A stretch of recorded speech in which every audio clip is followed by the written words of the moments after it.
Assalamu alaikum to everyone who's coming into the room. It's such a pleasure to see all of you and be with all of you, albeit virtually. We're going to get started at 6:35, so that gives us another 3 or so minutes. So for those of you who are here, be comfortable and. I know there's other friends who are going to be joining us over the next few minutes. I know it's such a busy night. I was noticing that online today there was a lot of activity this third Sunday of Ramadan. So I'm particularly gratified that all of you have chosen to be here tonight when I know you could be at a number of other virtual places around the world. And a special welcome to those outside of the United States who are tuning in from the United Kingdom and other places in particularly the UK. It's been so wonderful to see so many friends joining us from across the ocean, and we hope that you're well and you're safe and you're blessed. So inshallah khair, we'll get started in another sort of 2.5 minutes or so. I'm just going to mute myself in the interim. The chat is on during the first part of the presentation. So if there's anything that you'd like to alert me of or anything that you'd like to comment on, please throw it in the chat, and then inshallah we can open up the conversation after the first part of the of the talk is done, inshallah. So yeah, I'm just gonna put myself on mute, and I'll be back with you in just 2 minutes, and then we'll get started.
All right.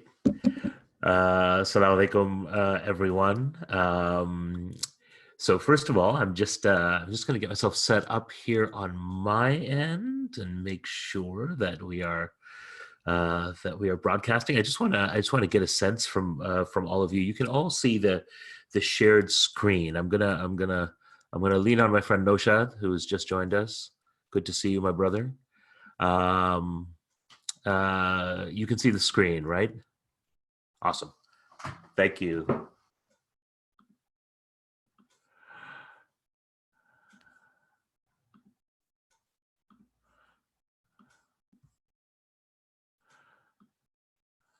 All right. All right. Bismillah ar-Rahman ar-Rahim. Alhamdulillah wa salatu wa salamu ala Rasulullah wa ala alihi wa sahbihi wa wala. Assalamu alaikum wa rahmatullahi wa barakatuhu. Rabbi shrah li sadri wa yassir li amri wa ahlul uqdatan min lisani yafqahu qawli. We offer thanks to the creator of the heavens and the earth, the one who brought us into existence through through infinite mercy, and who has given us the incredible gift of life so that we can draw nearer to that source of mercy and draw nearer to those who love that source of mercy and who pursue it with every fiber of their bodies, minds, and souls. Um, we ask the creator of the heavens and the earth to bless us and our families and our communities in this time of difficulty and pandemic. And we ask the creator of heavens and the earth, the healer of healers, the one from whom all grace flows, to grant healing and grace to those who have gone through difficulty and who are going through difficulty, um, that they may be relieved of that difficulty and restored to good health. Um, my dear friends, my dear brothers and sisters, once again, assalamu alaikum. It's such a pleasure and an honor to see all of you again here this week. And um, I just have a few opening program notes, and then we're gonna jump right back in to the we're gonna jump right back into the story. Um, so first of all, initially, our coming together during this month of Ramadan was going to be for just 3 sessions, and this would have been the concluding session of conference of the birds. But Alhamdulillah, through the generosity of Sajid Bhai and his team at the Muslim Center of Greater Princeton, I have been given a reprieve of sorts, and inshallah, today will be the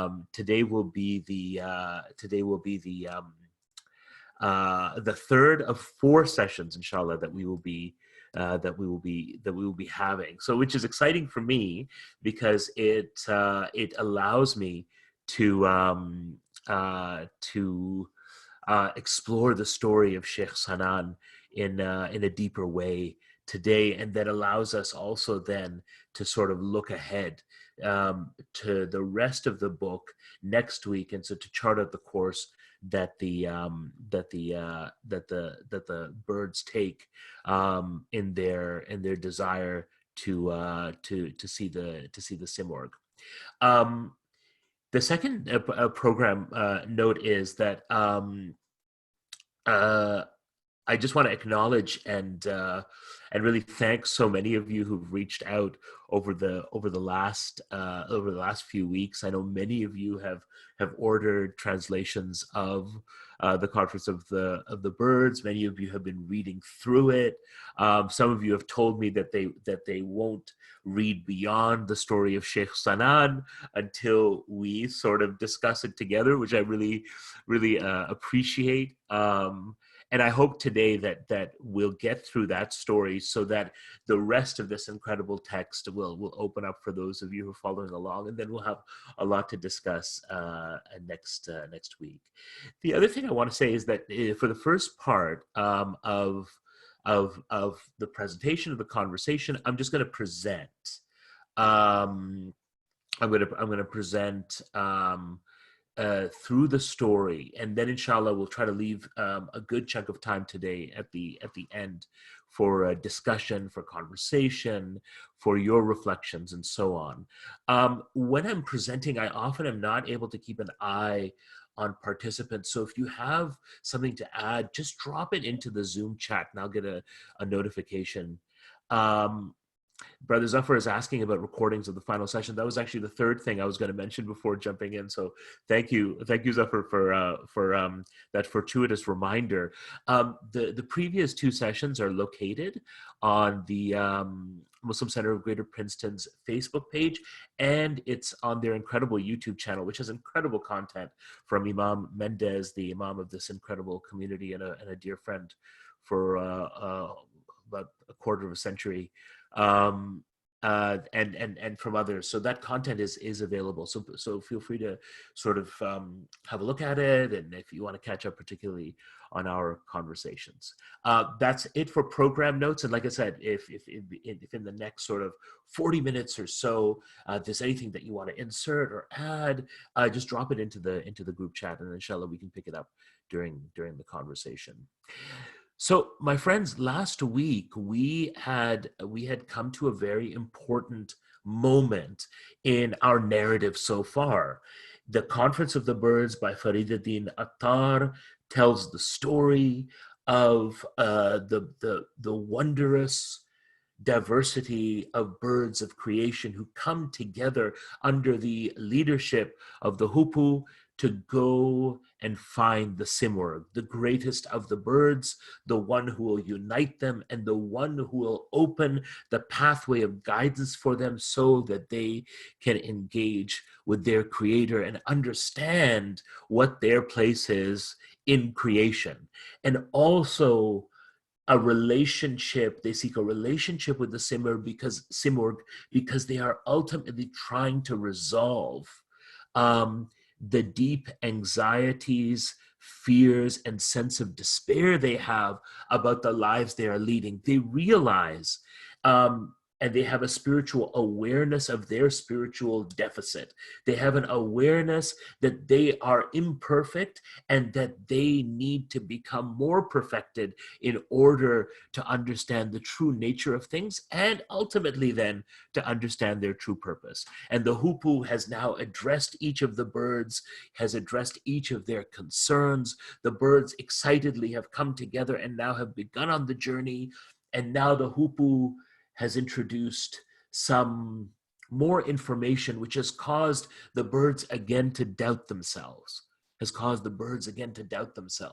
because the Hupu has now raised the question of love and has said that love which motivates us, which impassions us, which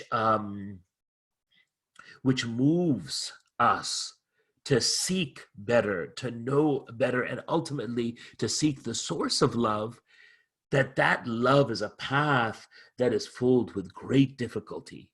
And that the merit of the human being, of whom the birds stand in metaphor and allegory, the merit of the human being is in our imperfection, is in that we feel pain. It is that the path of love will be full of pain and that we will have to overcome the challenges of pain and trauma and difficulty in order to achieve the fruits of that love.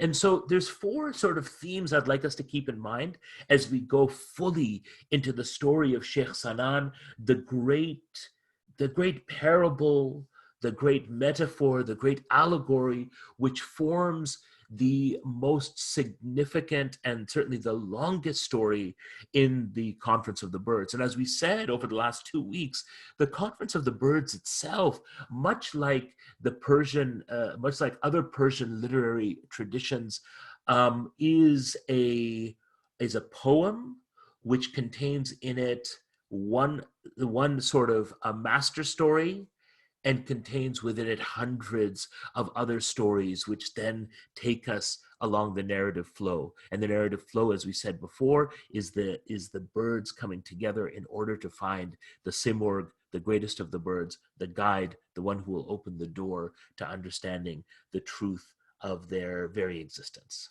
And so there's four themes that I'd like to keep in mind as we get into the story of Sheikh Sanan. One is, as we're reading the story, I want you to think about love and its many forms, because we're going to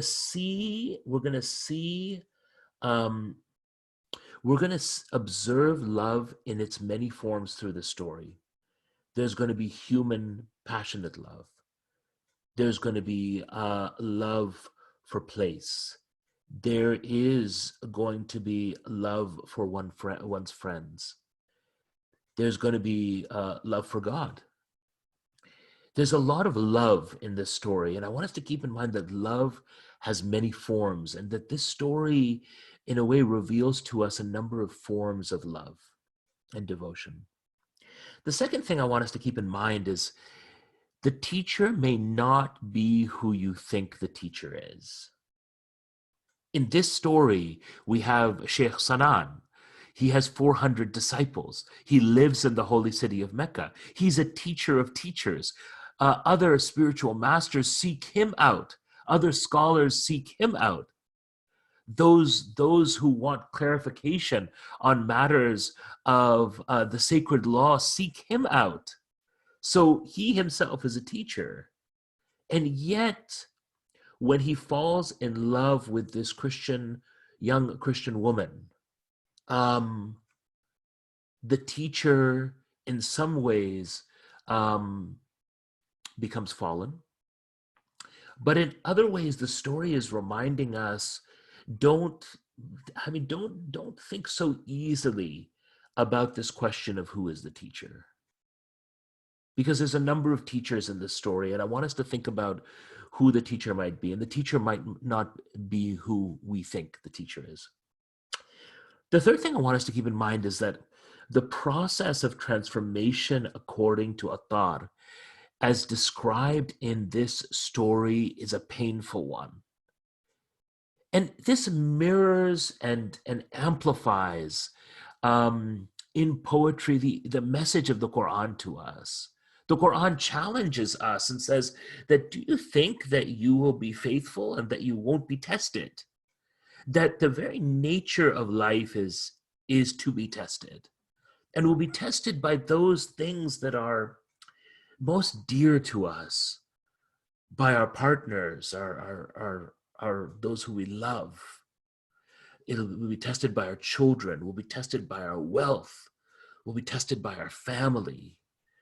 We will, like the prophets whose stories we are told in the Quran and in the previous revelations, will be tested by our families and our communities as well.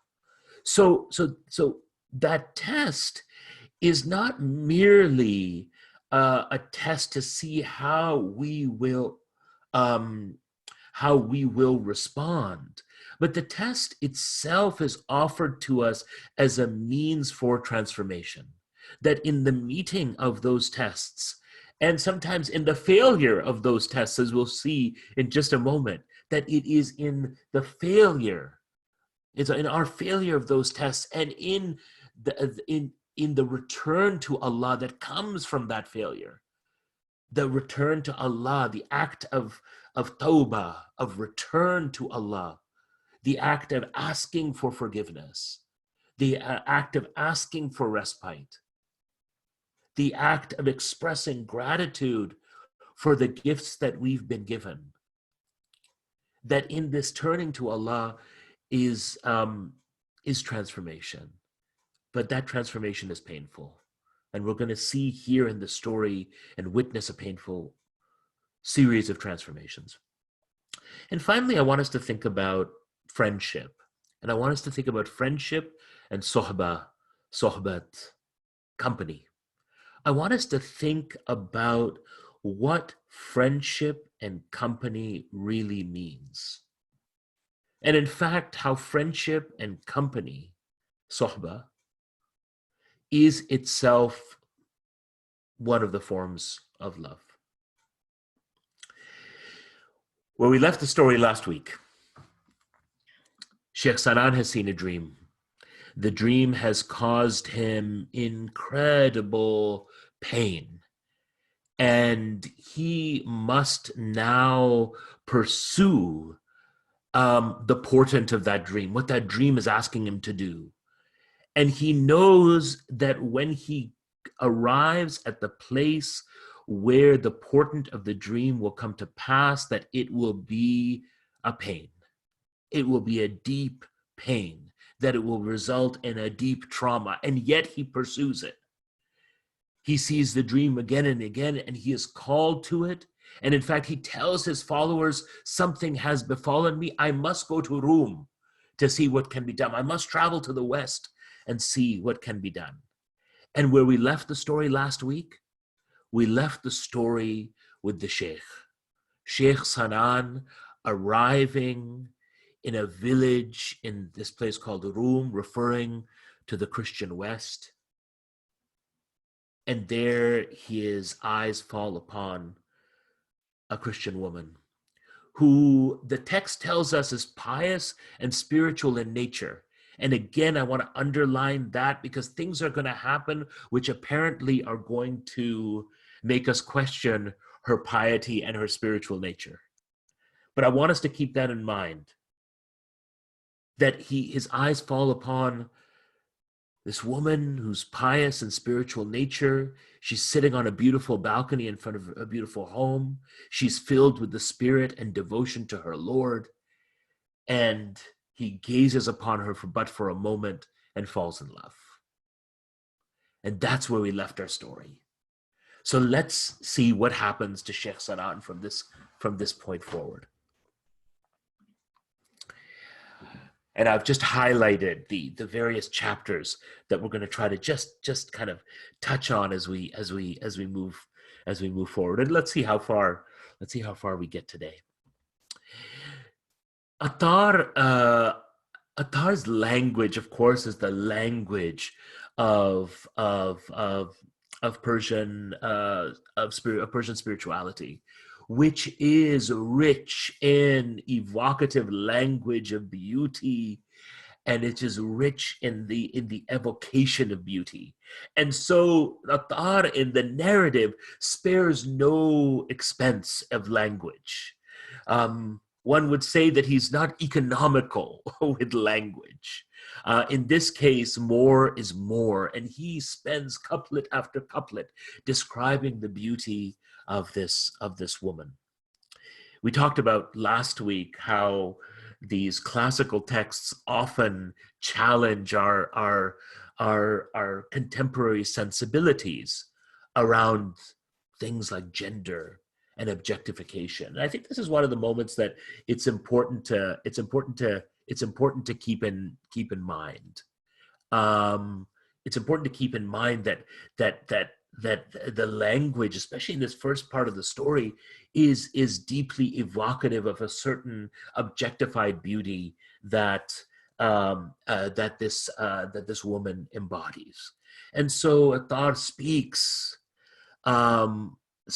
about how whoever has met her eye or seen her face or has admired her becomes imprisoned by a sense of love and devotion. That whoever is entranced by her state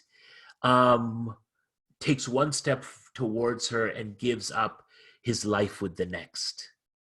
And then he goes to describe how she is in the morning breeze, and that her very presence makes the land of room furrow its face to breathe in the blessing that surrounds her.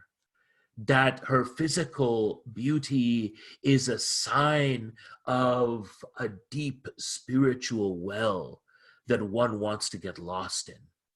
And that her mere presence is such that the one who is in love with her is stripped of reason.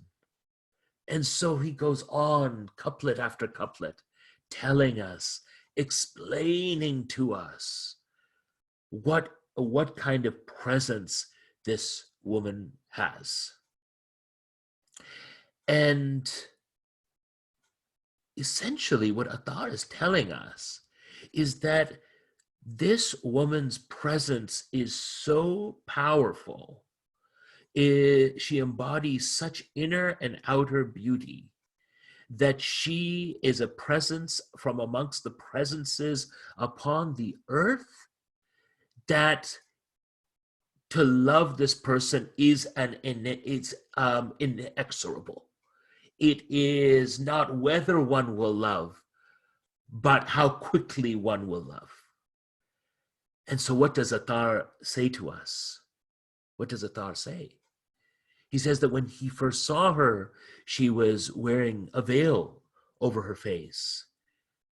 And to see who was looking upon her from the street and looking up to the balcony, if we can imagine this scene, she for a moment cast the veil aside. And when she pushed that veil aside, says the Volpe translation, the sheikh burned from limb to limb. And even though he quickly averted his eyes, the love of that idol's face had cast its spell. Look at the language. This is the language, that this is the kind of love which leads to a kind of idolatry. And we're going to come back to this point in a moment. The poor sheikh lost all his senses and fell. All that he once was, all that he possessed, vanished and was uprooted. Love's fire smoldered his heart into smoke. His passion plundered his soul, and his belief was sullied by her beauty. There's a lot of interesting juxtapositions of language here. In this way, the old man, now he's the old man, exchanged his faith for a Christian woman. He sold his soul's welfare and purchased his own shame. Passion so invaded the sheikh that his heart disenchanted him, and he felt queasy in his soul. He said to himself, with faith gone, what use is the heart? Loving this Christian girl is arduous. It's arduous. This is the kind of love that novels are written about. This is the kind of love that volumes are written about. This is the kind of love that the best poetry is written about. This is the kind of human love that at times in our lives we pine for. Maybe this is the kind of human love that at times in our lives that we have experienced, a kind of love where one loses one's sense of balance, where one loses one's sense of reason, where one is knocked aside and one way and the other, because it's something that moves the heart in ways that the heart has never moved before. The story continues. When his disciples found him so afflicted, they reasoned that the terrible test their master had foretold had indeed come to pass. Remember, they had come to Rome to discover what this great calamity was that Sheikh Sanan was going to experience, and the disciples, his disciples, companions, thought, "Oh, this is it. This is it. This is that test that their master had foretold." They were amazed, astonished, and confounded. No matter how much they counseled the sheikh, he paid no heed, because to him there was no remedy for his pain. What distraught lover ever listens and obeys? What pain that burns its own remedy ever finds a cure? I think we all know that. We all know that kind of devotion, that kind of love that makes us blind. Whose unrequital perhaps causes us so much pain, that our desire for something is so great, so profound, so deep, that we forget everything else and people around us and reason and sense, and we pursue that thing. And so the sheikh spent a long day sitting until nightfall, with his mouth hanging open and his eyes glued to just the balcony on which he had seen her. And with each moment that passed, Attar tells us, with the coming of the night and the way that night cloaks, the night cloaks everything. And he makes this analogy. He says, night fanned out its dark hair and cloaked everything, the way sin cloaks faithlessness. Every star that lit the sky was fueled by the old sheikh's agonized heart. Isn't that true? When we're in love, that kind of profound love, we think that the stars alight because of that love. We think beauty exists because of that love. We think that every line of poetry is more meaningful because of that love. His love multiplied that night 100-fold, and he lost the entirety of who he used to be. He closed his heart to himself and to the world and began to moan, rubbing his head into the road's dust. Cheated of sleep and tranquility, he trembled with love and wailed in agony. "Dear God," he said. "Dear God," he said. "Has this night no day? I have spent so many nights denying my ego, but not one of those nights tortured me like this. I am a wick. I have no rest because I burn. Nothing is left in me except my heart's blood. I am a candle that burns and melts through the night, only to be snuffed out at daybreak. I drown in my heart's blood and suffer. night assaults. I don't know what the day will bring. Whoever spends a single such night will know unrelenting agony. All the days and nights. Now, this is really critical. This next part is critical. I want to keep us in mind, because there's something that goes back to, go back to something that we talked about last week. Bear with me for a moment. All the days and nights I spent in feverish torment were to prepare me for a night such as this. Destiny molded me to endure this night. Dear Almighty, will this night have no day? Will the candle of the sky never arrive and burn? Is this a sign that the day of judgment is about to arrive? Or have I blown out heaven's candle with my sighs? Maybe the sun has veiled itself in envy of that stealer of hearts. If the night wasn't as long and black as her hair, I'd die from lacking a piece of her. Tonight I burn in longing. I have no stamina for love's mayhem. Oh, the language. And the language is interesting. The language is interesting because he's saying that all those nights that he spent in prayer, in dhikr, in litanies of remembrance, in fikr, in reflection, in reciting the holy book, nothing has compared to the pain of this night. What does it say about the Sheikh and his devotional life? There's something really interesting that we saw at the beginning of the story that we mentioned last week, and I'll mention it again before we move to the heartbreak of the disciples, the next section. And that is that one needs to be tested, that our faith needs to be stress tested for us to truly understand what faith is and the centrality of faith in our lives, and the way in which ritual practice and spiritual practice is in fact the gateway and the means by which we begin to approach the divine, the source of all love, the source of all beauty, the source of mercy, compassion, and grace. And that if one hasn't been tested or hasn't felt the kind of pain that the Sheikh is now feeling, that the value of one's ritual practice, that the value of one's study of faith, that all of it will remain without a particular depth. That to be challenged and to fall and to fail is in fact a necessary precondition of closeness to God. And so the Sheikh says, where is the friend to ease me in my grief? Where is the comrade to give me a hand? Where is the strength to lament and cry? Where is the sense to feign sobriety? Gone is reason, gone patience, gone the friend. What kind of love is this? What sort of pain? What any of this? He says.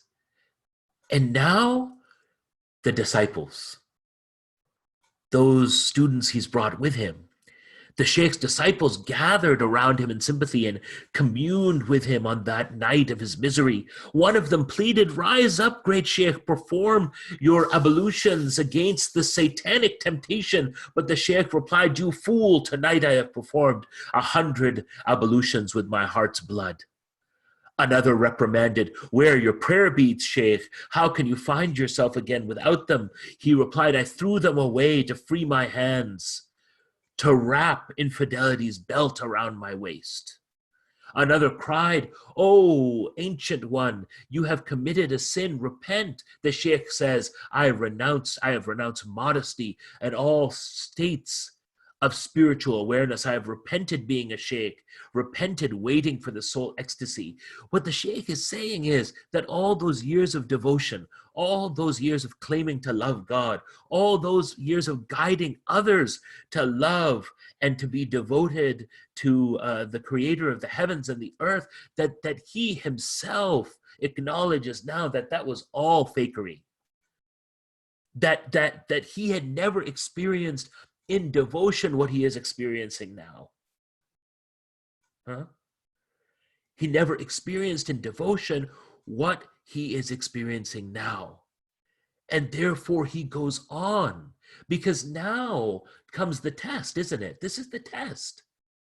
The test is you're feeling things so deeply in your heart and your soul, things that you never felt in prayer, in prostration, the things that you probably should have felt in those moments: brokenness, openness, embracing, accepting, wanting, needing the divine.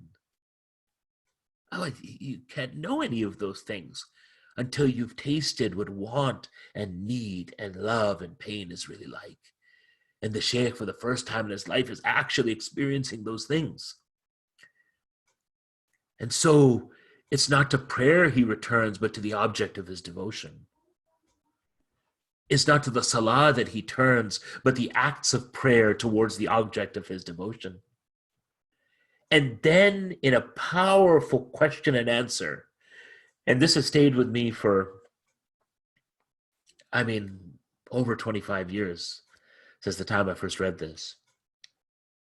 One of the disciples asked, "Have you no regrets? Have you no regrets? No longing for the faith that you have abandoned?" बेटा हाँ एक minute मैं सुन रहा हूँ Right? This is the question that he has asked. Do you have no regrets? Do you have no regrets? No longing for the faith that you have abandoned? And what is the response? My greatest remorse is that I have not been in love before.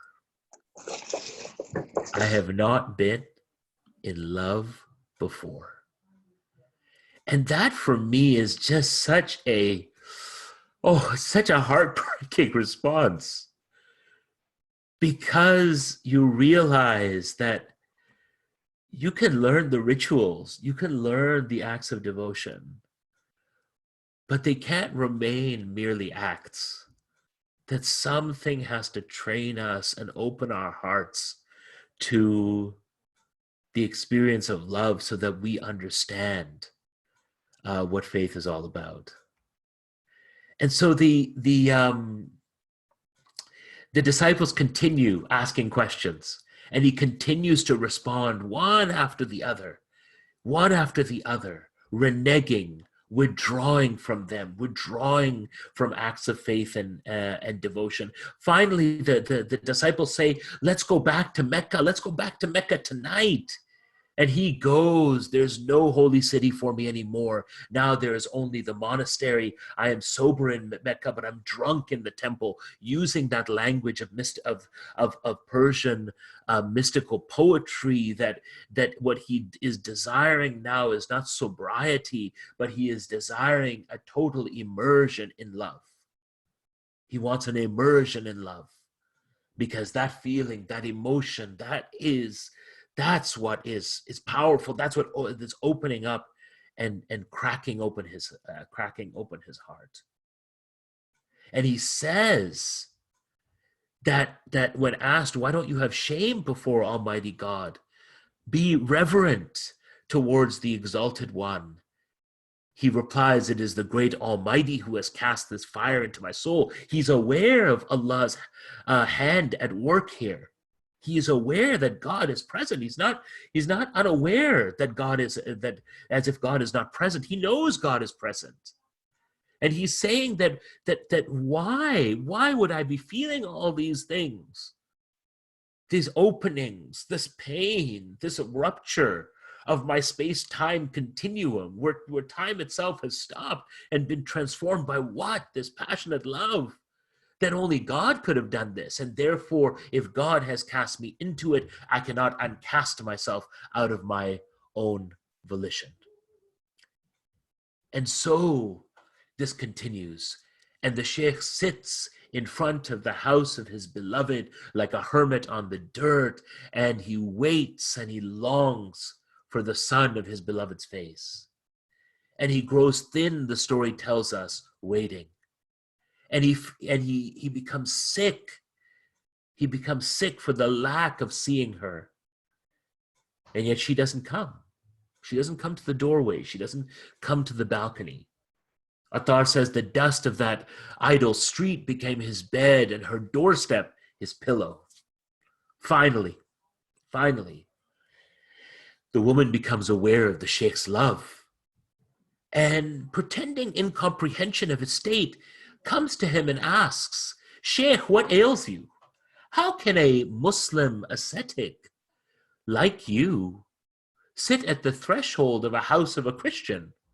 Are you drunk with the wine of a god other than your own? If you fixate on my locks, your every breath invites madness. Your every breath," she says, "invites madness." Thank you, Zafar Pai, for that question. We'll definitely talk about it in a moment. The difference between divine love and human love. The Sheikh now replies to her. He's come out. He now has a moment, an audience with his beloved. The Sheikh replies, "You can clearly see from the wretched state I'm in that you have cunningly stolen my heart. Either give it back or put up with me. You see how I long for you. Don't flirt with me. Leave your coquettish ways and give up your pride. Look at this old man in love. I'm a stranger in this land." He says, "My love for you is not a passing thing." He said, either cut off my head or surrender. I will give up my life at your command, and if you wish it, you can restore it back to me with your lips. Your face and your street are my destination, he says. Your faith and your street are my destination. My heart is on fire for you. My eyes are clouds full of rain. I'm friendless, alone, and agitated, all for you. I've sold my soul and my world for you, sold it all for just a sackful of love for you. My eyes rain when they don't see yours. Looking at your face throws my heart into agitation. No one has suffered what I've endured because of your eyes. Isn't that so interesting? I think all of us have that moment, where when we experience something for the first time, a pain, a longing, a love, an emotion that we have never felt truly before, that we think that we are the only ones who have ever experienced it like this, that we are the only ones who have ever had this experience of love, that no one else could possibly understand what we are going through. This is of course such a human response. It is the way we are. We're the center of our own story, aren't we? We're the heroes and heroines, the protagonists of our own great tale. No one has endured what I've suffered, the Sheikh says. Nothing remains of my heart but the blood of grief. How long must I drink that blood when no heart is left? And he goes on to appeal to her and say, "Don't treat me wretchedly. Don't treat me as if I'm just an old man who's lost himself in love. But know that this love that I present to you is a longing unlike any other longing that even you have experienced." He said, "Just lend me your company, if just for a moment." And now the girl replies.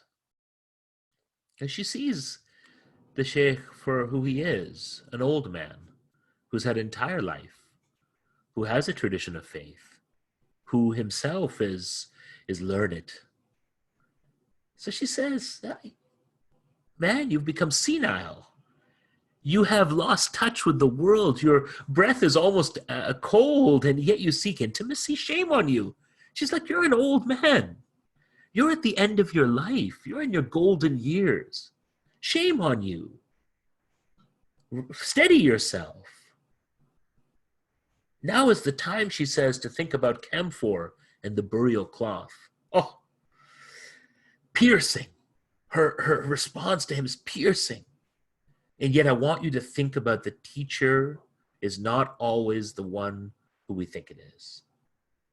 Go think about your camphor and burial cloth, she says. You're an old man and you want to play lover? Better to concern yourself with choosing your shroud than obsessing over me. You seek kingship when you can't even find a loaf of bread to fill your stomach with. He replies, say what you will. Say it 100 times. Say it 100,000 times. I have no other preoccupation than love's sorrow. What does it mean if one is old or young? Now, this is also a powerful response. What does it mean if you're old or young? When love strikes, it strikes all hearts with equal weight. There's also wisdom in this, that our capacity to experience spiritual awakenings, that our capacity to expand ourselves to meet the challenge of the moment, that until the final breath leaves us and Allah Azza wa Jal calls us back to the divine presence, that we have the capacity for growth. We have the capacity to experience the new emotions, new states, new awarenesses, new knowledges, that we have the capacity to learn, and that our heart has the capacity to grow. And our heart has the capacity to love. And that love is transformative. So now the girl replies, if you mean what you profess, now she's going to challenge him. She's going to say, okay, you love me. Well, how are you going to show your love? You know, love isn't something that mere words that are satisfied by mere words. So one must act upon love if that love is true. If you mean what you profess, there are 4 tasks you must perform. Bow before an idol of a saint. Burn your holy book. Drink wine. And finally leave or deny your faith. She is throwing down the gauntlet here. She's taking his love to its logical conclusion. One might imagine meanness in this. Perhaps there is. But I like to read this woman's response as the true challenge. If you love something, how far are you willing to go for it? To what extent will you go? What level of transformation will you seek? How will you untie yourself from your previous life in order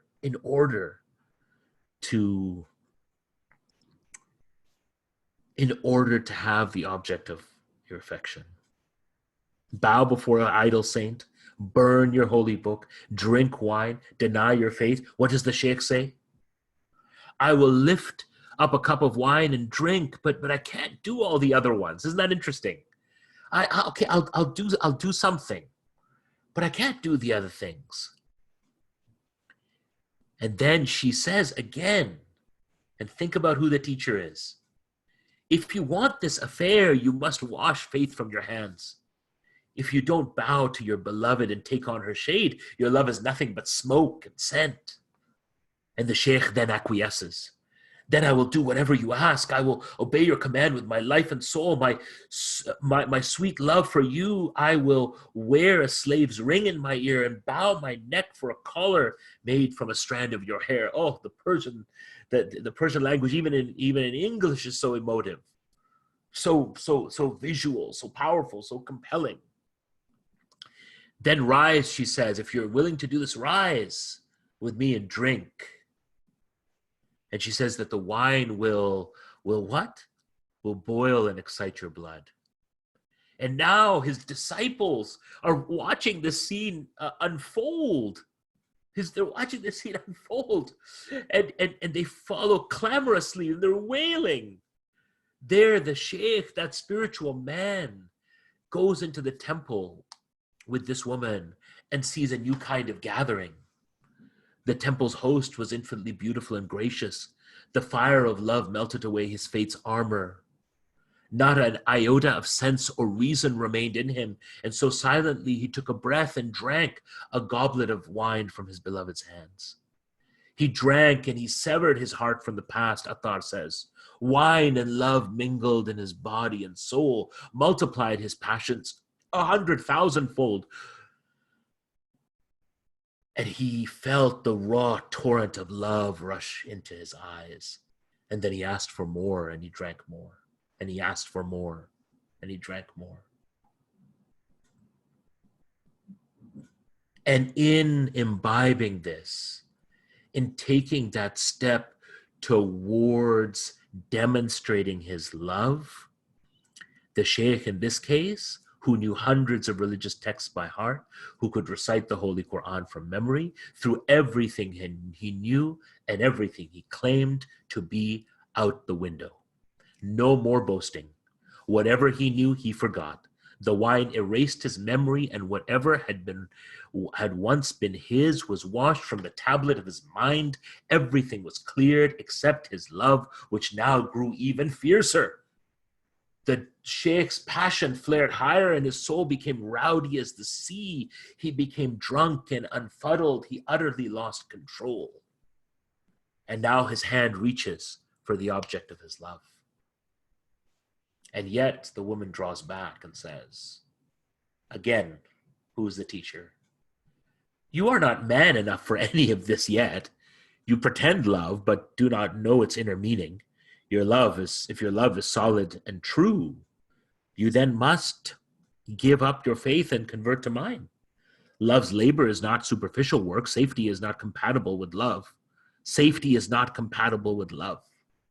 When we enter the realm of love, it's not a safe place, especially at this moment when the experiences of love are so new.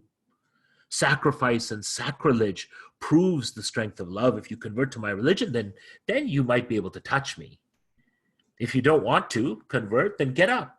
Here is your cane. Here is your cape. Leave me. Leave me. The lovesick sheikh had let his wayward heart lead him where it may. When his head had been unclouded by the wine, he had no desire to live. But now that the love-lorn old man was drunk, he stumbled and all was lost. He didn't come back to himself and unabashedly bowed before the idols in this temple, bringing shame upon himself. It made the sheikh dizzy as a twirling compass. An old man, a vintage wine, a vernal love. Add a beloved to the mix, and out goes self-restraint. The language is so evocative. An old man, vintage wine, vernal love. Add a beloved to the mix, and out goes self-restraint. When that ancient was fully ruined, he said, I cannot bear this anymore. Tell me, O face of the moon, what else do you require from this heart-consumed man? In sobriety, I did not become a worshiper of idols, but now in my drunken state, I will even burn my holy texts. And now the woman replies, now you are my man. Now you are deserving of me. But before this, you were raw in your love. And now you are good as well done. Love is something that cooks us. We notice that in poetry, that love is always spoken about something that is burning inside of us.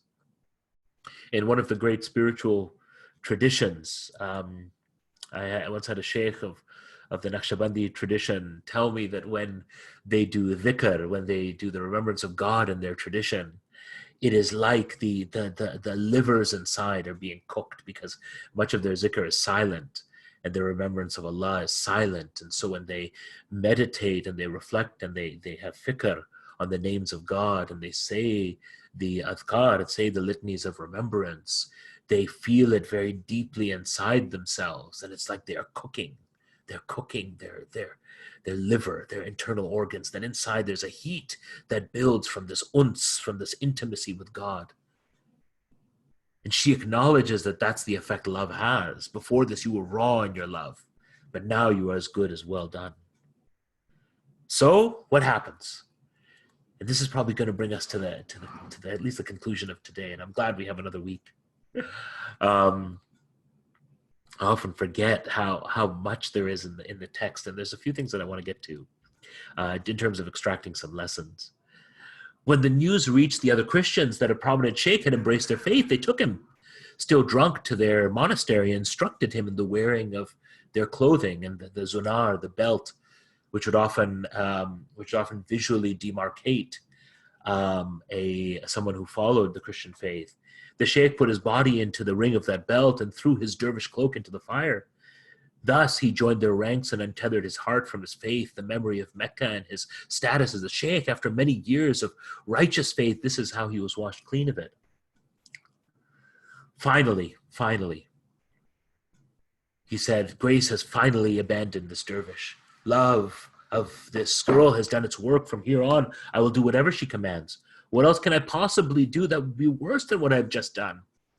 When sober, I did not bow before idols, and now that I'm completely drunk, I have become that which I never was. Many have abandoned their faith because of wine. No doubt alcohol must be the mother of all evil to have such power. I thought weaves into this narrative a little bit of a public service announcement. And then he turns to this woman and says, Heart stealer, what else? I did as you asked. What else is left to do? I drank wine. I went down before the icon. May no one suffer the pain I have for love or lose himself in such disgrace. He knows that outwardly he must appear disgraced. But none of that is argument against what's in the heart.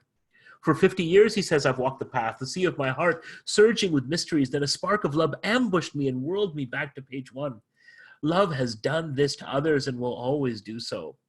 It transfigures the faithful into the faithless and will forever play this trick. Love ushers an alphabet learner's hand on the slate of faith and turns the knower of the invisible into a vagabond lover. Love that line. Love ushers an alphabet learner's hand onto the slate of faith and turns the knower of the invisible into a vagabond lover. What is gone is lost, but tell me, when will you join me? My union with you depended on all that you asked.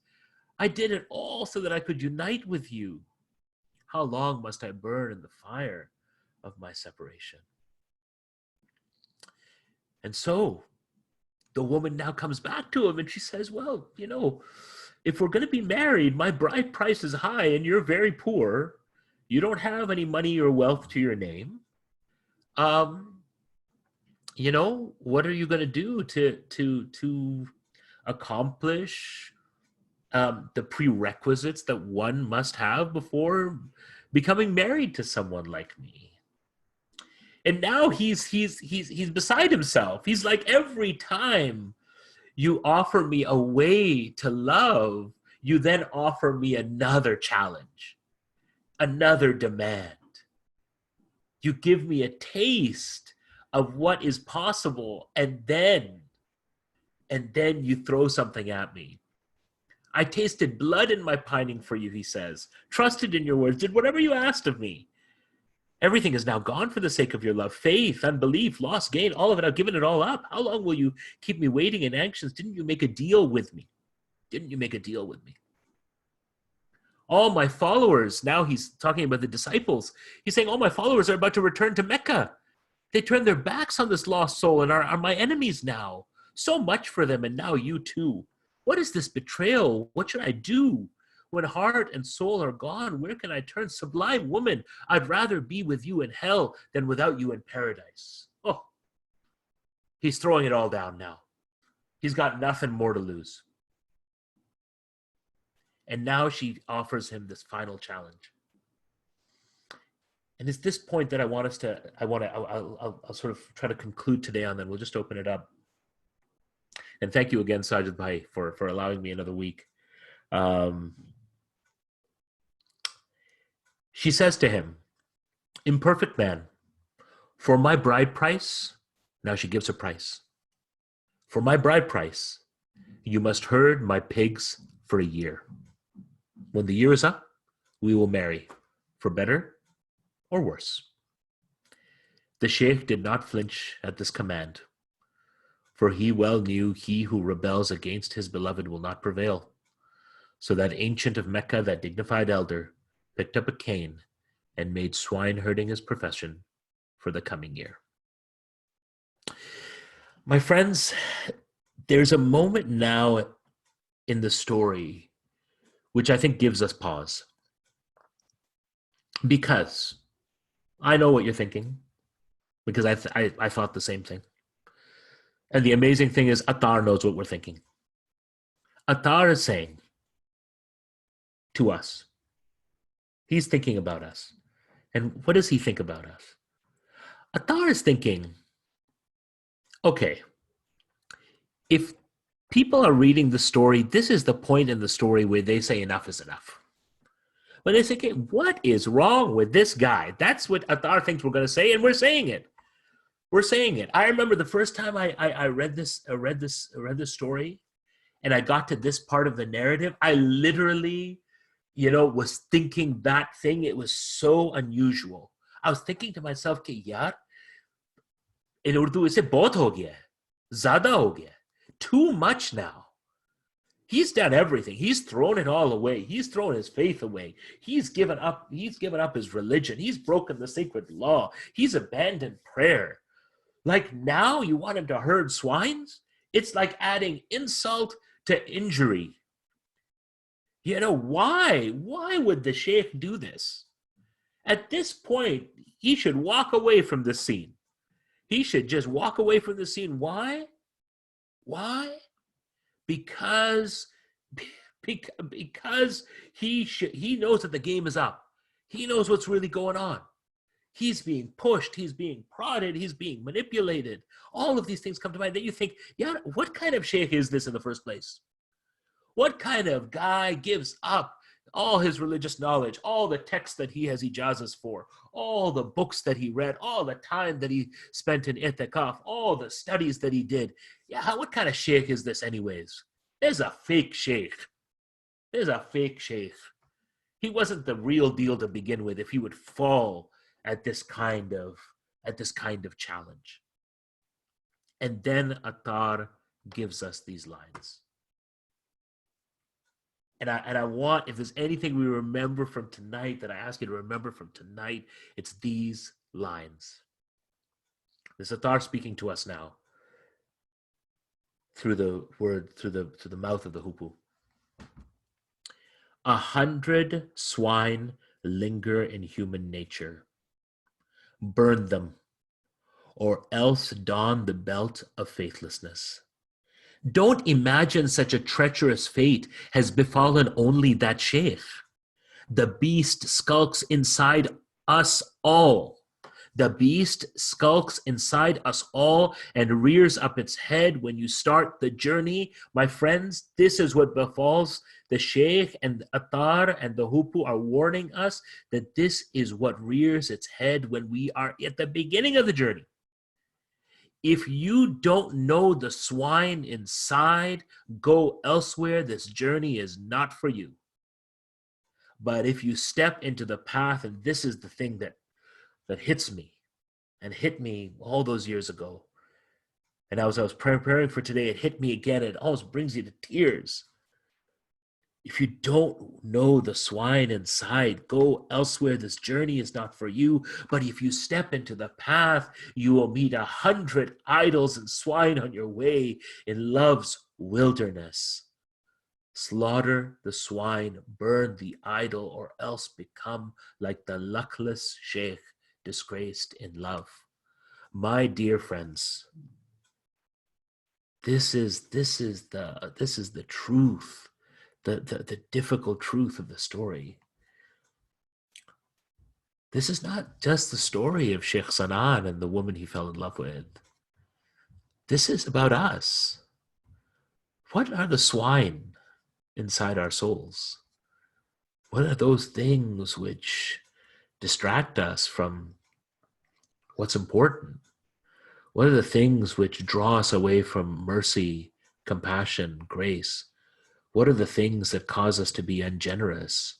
What are the things that cause us to be uncaring?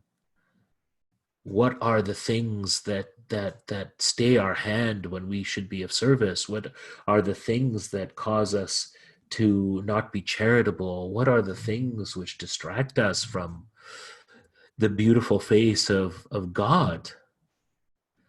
What are those things in our hearts, the idols that we worship? For some of us, that idol may be our sense of our own religiosity. Maybe that idol will be our sense of our own knowledge. Maybe that idol will be our position, our wealth, our title, our status. Maybe that idol will be will be our position, our biradri, our tribe, our nationality. Maybe that idol will be our American exceptionalism. Maybe that idol will be the power that we think that we have. Maybe that idol will be our ability to do certain things well. We all got them. We all got the idols. We all got the swine. We all got those things. And Ramadan is the time where now the of course the shayateen we know are chained, that all those external things that sort of clouded our judgment. Ramadan and the process of fasting has in some ways at this point in the month removed us from those things. And now we're left to gaze upon ourselves. And we're asked here, are we any different? Are we any different than the Sheikh? My dear brothers and my dear sisters, my dear friends, I'm gonna just open it up from here. All I want to tell you is that at this point in the story, the disciples become so agitated.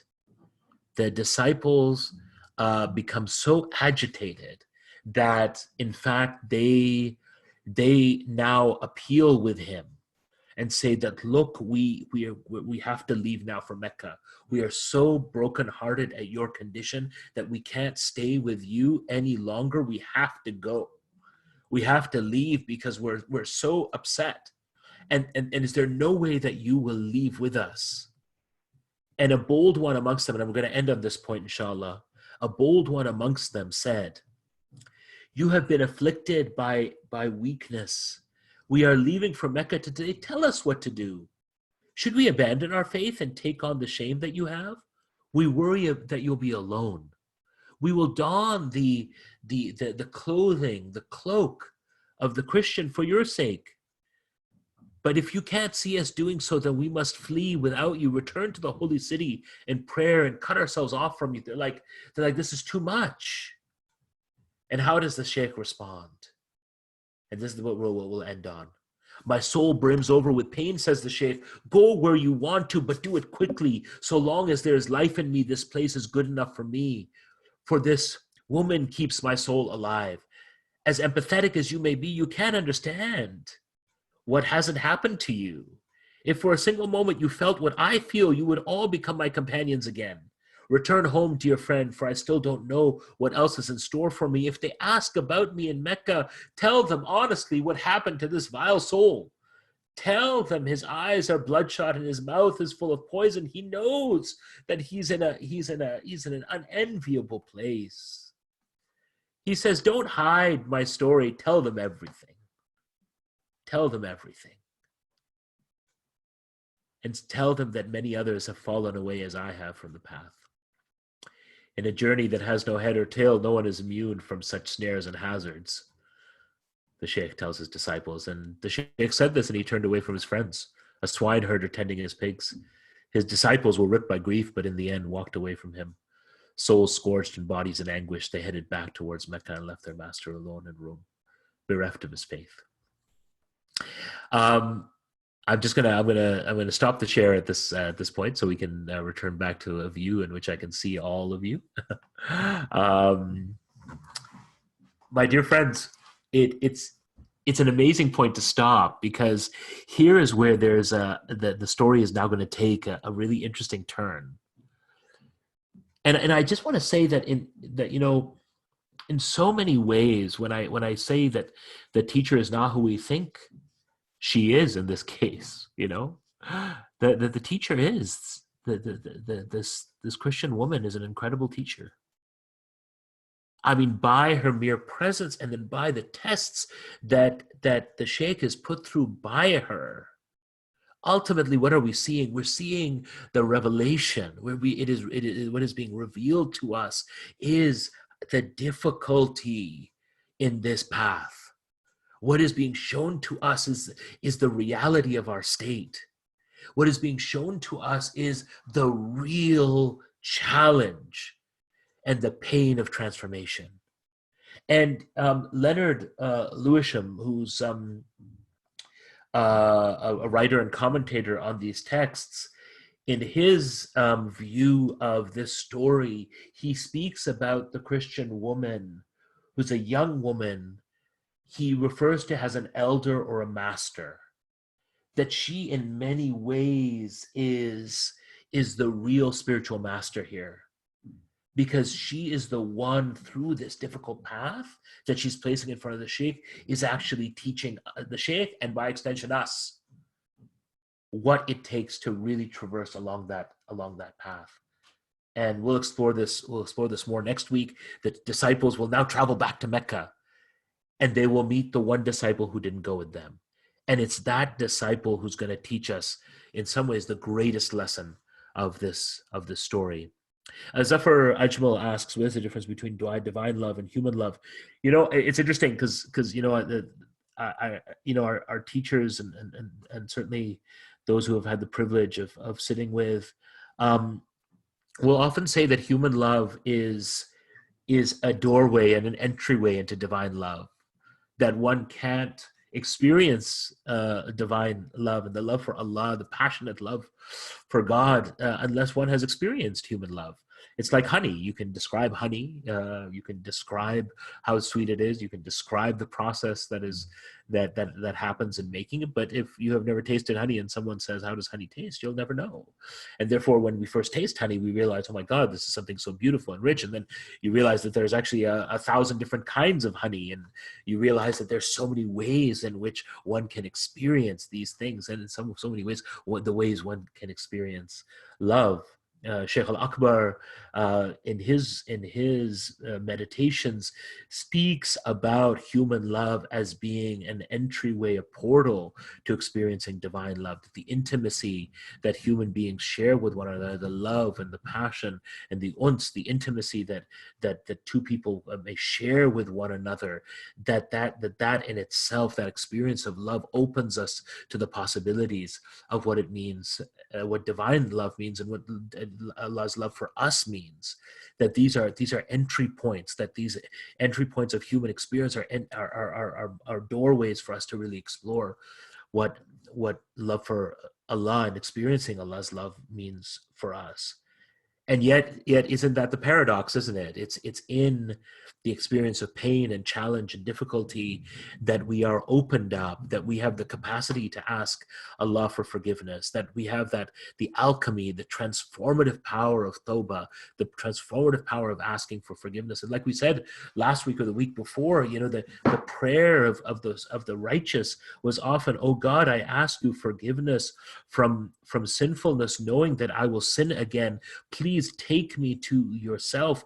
And that when you choose to take me to yourself, take me in a state of returning to you, not in a state of rebellion to you." That we want to constantly keep our tongues moist in this, especially in the second third of Ramadan, keep our tongue moist with asking istighfar, of asking Allah subhanahu wa ta'ala, God Almighty, in God's mercy, His compassion, His grace, His generosity, His beauty, His majesty, His compelling nature, that we desire His forgiveness, and we want His love, and we want His closeness. Our teacher, Abdul Hakim Murad, has been hosting some beautiful sessions on the Cambridge Muslim College and the Cambridge Mosque YouTube channel, and I really encourage you to kind of put a foot or take a deep dive, if you will, into some of what he's talking about. But he's been talking a lot about this idea of divine love and love in general, and how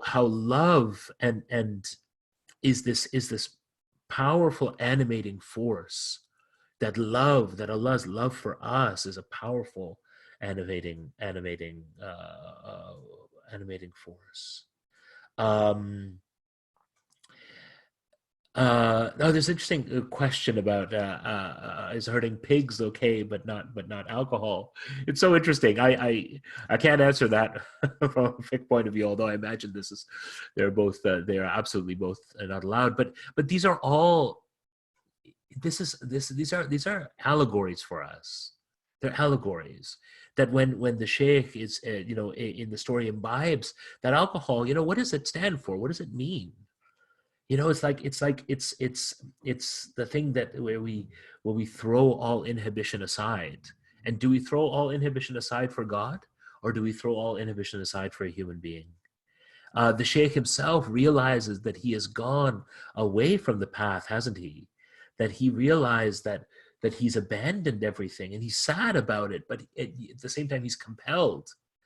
And so, I mean, the whole analogy or the metaphor or the parable of herding the pigs is really about, you know, that what are these things in us that you know, let's not be so judgmental on the Sheikh. What are the swines that we're hurting in our own souls? What are those aspects of our character that bring us down and that have the possibility to destroy us? You know, before pointing at the Sheikh, you know, have a look at yourself. Have a look at yourself. And of course, the beauty of these stories is that they work in that, as we talked about over the last few weeks, they work in that realm of allegory and metaphor and parable. These are teaching stories. They're they're they're they're they're forcing us into crevices, into spaces that are difficult, experiences, human experiences that are difficult. Um, and so that's where we leave the Sheikh. We leave the Sheikh now broken. And what's going to bring him back from that brokenness? Because he will come back from this brokenness. He's going to come back. But what will bring him back? And that is going to be our investigation next week. Inshallah, next week we'll finish the story. There's a little bit more to go. And then inshallah, what I'd love to do is to talk with you a little bit about the valleys that come afterwards. Remember, we talked about these 7 valleys that one must go through on their journey to the Simorg, and perhaps at the end of next week we will get to the Simorg, and something really remarkable will be revealed through that process. I just want to say thank you to all of you again for being here. Feel free to send questions in you know, to the Muslim Center of Greater Princeton team.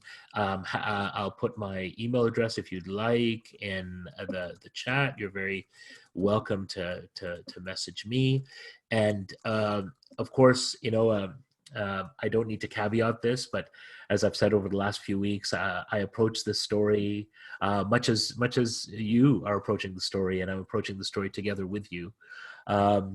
As a reader and lover of this text, and I'm approaching this as someone who really who has enjoyed and learned from this text, and this Ramadan is an opportunity to share with us.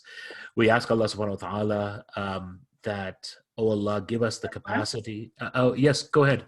Can I quickly just ask you to recap very quickly? Someone is asking, they're a little bit confused. Is the Hupu telling this story? Yeah. What is the connection between the Hupu and Yes. the story that you've Yeah. just told? Okay. And also, did the Sheikh burn the Quran? I wonder if the Sheikh did burn the Quran. I need to go back and look at that. As I was reading, I didn't catch it. Maybe he did. In terms of the story itself, the Hupu is the narrator for the entire text in a way, and so the Hupu is the one who's telling this parable. And so the Hoop was telling the story, and then has this aside and talks about, you know, how we should be relating to the story. Then goes back to the story, and then after the story is told, the Hoopu will extract she will extract lessons from the story. So the Hoopu, in a way, is our guide, our narrator, our Sherazad. You know, the one who is sort of taking us by the hand on this journey.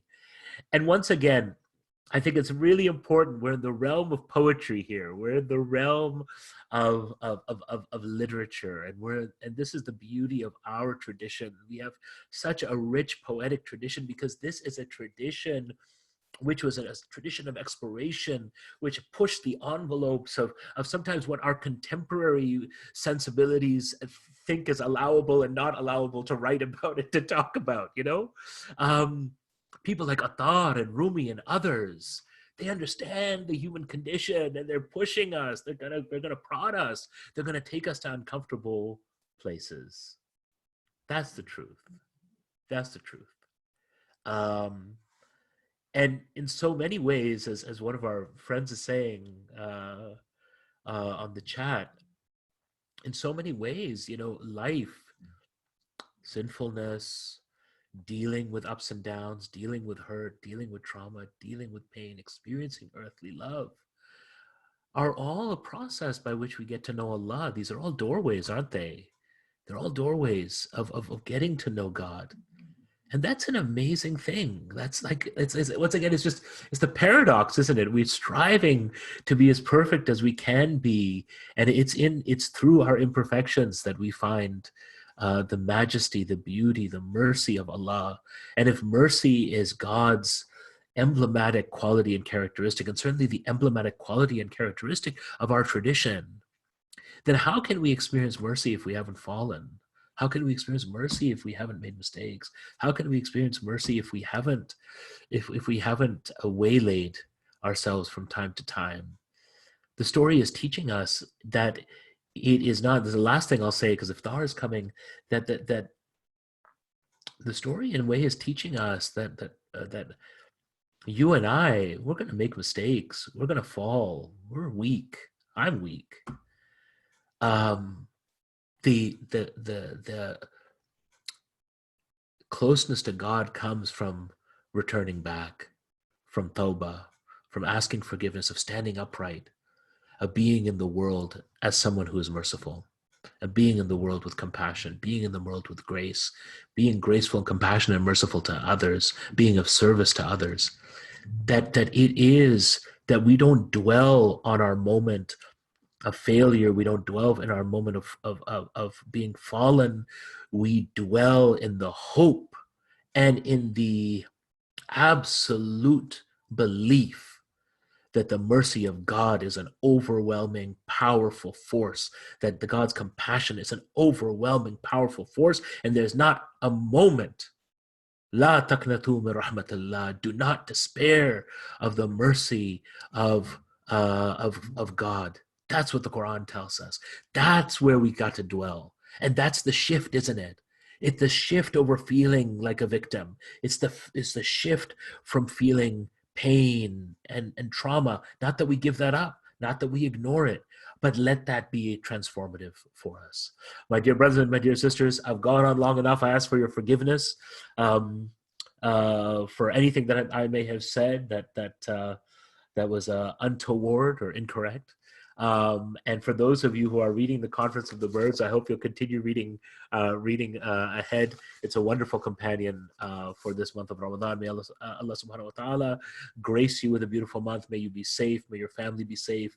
We pray for all those who are suffering in this time to relieve their suffering, for all those who are struggling in the time that they may be released of that struggle. And we ask God Almighty to grant us the flood of his mercy, and the flood of his compassion, and the flood of his grace, that our hearts will fill with love for the Creator and for creation, and that we will express that love through service to creation, and by expressing mercy to those who are on earth, as the hadith tells us, so that the one above the heavens will have mercy upon us. Jazakallah khair. Thank you again, MCGP. Thank you, Sajid Bhai, for this opportunity, and I hope all of you have a wonderful iftar, and my greetings and my love to Sheikh Mendez and all the members of your community. I hope you have a wonderful week, and inshallah looking forward to see you all next week. Jazakallahu khairan. Assalamu alaikum warahmatullahi everyone.